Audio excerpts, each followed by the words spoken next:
Telegram, this channel cannot be displayed. How to fix? If you're getting an error called this channel cannot be displayed on Telegram and you would like to fix it, now in order to do this, if you're getting the error on the Telegram app, there is definitely a way to fix it.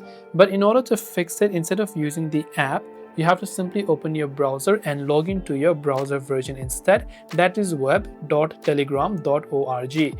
I'll make sure to drop a direct link in the description box below so you can go there and log into Telegram account from your web. Once you are logged in, tap on the three lines icon located towards the top left of the screen like this, and over here you can go to the option called settings and tap on it. From settings, you just have to scroll down until you see this option called privacy and security and just tap on it. And from privacy and security, you want to scroll a couple of steps down below.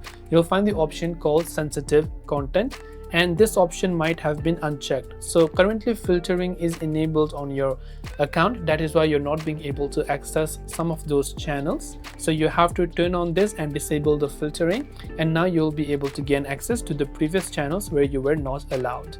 And this way you can fix Telegram this channel cannot be displayed.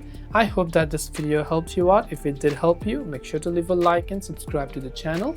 As always, thank you for watching and see you in the next video.